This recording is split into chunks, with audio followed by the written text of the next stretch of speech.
Yellow again. Just something a little different other than auto and truck repair for a change. Down in Florida, it's been a little cold lately. Yeah, I know. We complain when it gets down to 60. But just means it's meatloaf time. So here's the way I do a meatloaf. Just going to show you what we got here. Here's a secret. Ground pork, ground beef, 50-50 mix. Makes for something real good. Better than doing it just with beef, but hey, to your taste. But I found this to be the best. About a pound a piece. Got a couple of hot dog buns I had laying around stale. Just toasted them up and diced them real small. Yeah, half a green pepper, 1 small onion, 2 or 3 cloves of garlic, 2 eggs, fresh parsley, fresh thyme. You can use the jar stuff. Got some rosemary and some allspice. That's the way we like it. And some fresh cracked black pepper and some salt. And I'll just have at this and maybe fast forward the parts so you can see what I'm doing but not have to be bored by waiting forever for me. So here we go.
go.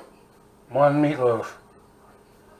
45 minutes, 325, 350. You can go 375, won't hurt it.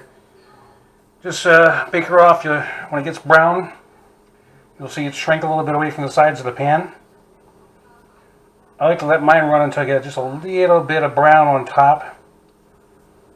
Sometimes you don't let it go that far. This one's pretty thick, so I can let it go for a while. If I do a small one, like a half pan, I'll cook it until it's just brown and then switch it over to broil and just broil the top. It'll be cooked inside, no problem. Of course, you can use a thermometer. If you do, look for 150 or above interior temperature. Make sure you stick it in there so you get the middle, not the bottom. Don't touch the pan. But there you go. Pretty simple. As you can see, it didn't take a whole lot of time. Even with having to cut the veg. If I had prepped the veg, it would have taken 5 minutes. Not a problem. So also with this, we're going to have some homemade mac and cheese with bacon. So I got some bacon left over. I'm just going to chop that up, cook up the shells, and throw that in the pan with some cheddar. Half pound. Works fine. I do make a roux first. A little butter and flour. And then add half and half instead of milk. You can use milk if you want. And I'm going to have some gravy too. A nice leftover ham bone here. You can turn that off.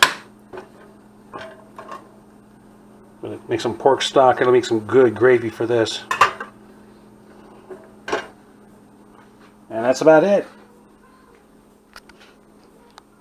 And by the way, you can spice this however you want. That's one of the great things about meatloaf. You don't have to use the half and half pork and beef like I did. It's up to you. I've even seen an all pork meatloaf up north. But you can put whatever seasonings you want in there, whatever you like, whatever you don't like, leave out. That's the great thing about it. Make it because it's good for you. All right? Catch you later.